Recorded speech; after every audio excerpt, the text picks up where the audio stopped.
नमस्कार मंडळी, मी मयुरी कदम. सरस्वती मयुरी कदम या यूट्यूब चॅनलवर आपणा सर्वांचं मनापासून स्वागत. मंडळी, आज आपण आजच्या व्हिडिओमध्ये पाहणार आहोत रेशमी धाग्यांपासून विणलेलं हँडमेड शोपीस.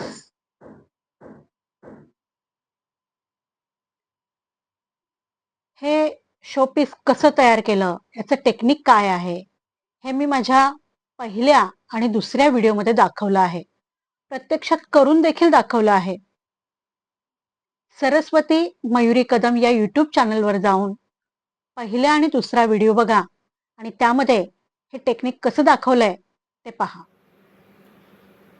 या शोपीसमध्ये ही डिझाईन कशी केली आहे ते मी माझ्या पहिल्या व्हिडिओमध्ये दाखवलेलं आहे आणि सर्कल कसं विणलंय ते मी माझ्या दुसऱ्या व्हिडिओमध्ये दाखवलेलं आहे. इथे मी सर्कल विणताना वेगवेगळ्या रंगाचे धागे घेतलेले आहेत.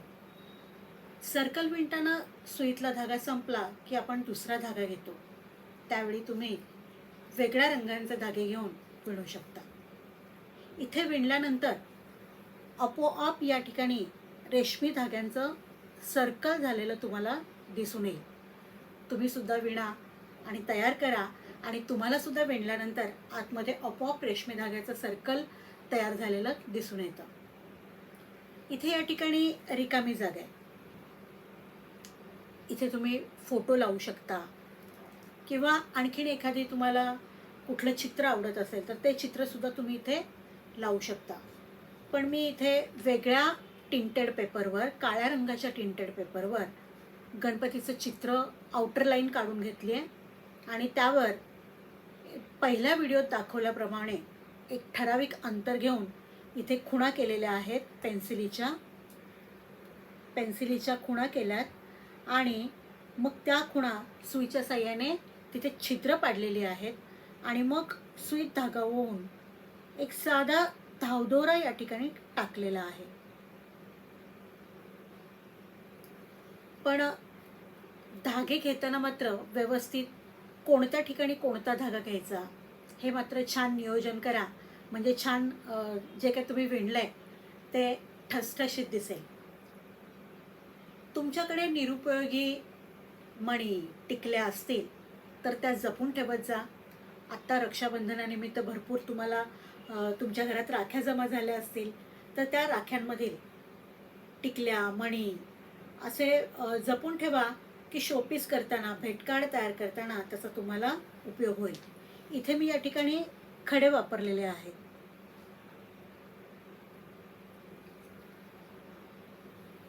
अशा प्रकारे मी इथे हा व्हाईट माउंट बोर्ड घेतला आहे आणि त्या व्हाईट माउंट बोर्डवर एक लाल रंगाचा या सर्कलपेक्षा मोठं सर्कल आखून घेतलं आहे आणि ते कापून इथे लाल रंगाचा टिंटेड पेपर आधी चिकटवला आणि त्याच्यानंतर हा काळ्या रंगाचा टिंटेड पेपर आहे.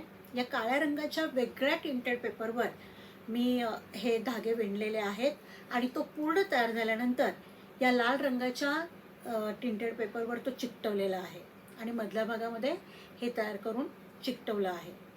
या व्हाईट माउंट बोर्डवर मात्र या ठिकाणी हे मात्र विणलेलं आहे. हे विणलेलं आहे.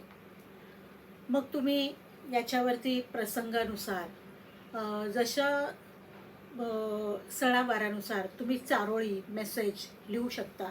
तुमच्या घरात कोणी छानपैकी चित्र काढणारं असेल तर तुम्ही चित्र देखील काढून त्या संदर्भात घेऊ शकता.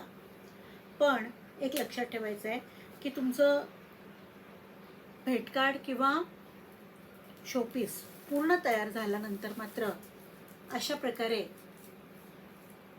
व्हाईट प्लास्टिक पेपरने त्याला पूर्ण रॅप करा, कवर करा त्याला पूर्ण. म्हणजे रेशमी धागे हे अतिशय नाजूक असतात आणि ते तुटू शकतात. प्लास्टिक कवर केल्यानं वर्षानुवर्षे ते शोपीस, ग्रीटिंग कार्ड हे टिकू शकतं आणि तुम्ही अशा पद्धतीने प्लास्टिक कवर करून ठेवा. त्याच्यावरती मेसेज लिहू शकता. हे भेटकार्ड देखील याच पद्धतीने बनवलेलं आहे आणि आतमध्येही सर्कल आहे. फक्त तुम्ही व्यवस्थित पहा आणि त्या पद्धतीने भेटकार्ड तयार करा शोपीस तयार करा. आणि जर कोणाला आवडल्यास, घरात सुद्धा इतरांना जर आवडल्यास तशी कमेंट लिहायला विसरू नका. तर आजचा हा व्हिडिओ इथेच संपतोय. पुन्हा भेटूया नवीन व्हिडिओमध्ये. तत्पूर्वी व्हिडिओ जर आवडल्यास लाईक, शेअर आणि सबस्क्राईब करायला मात्र विसरू नका. तोपर्यंत धन्यवाद.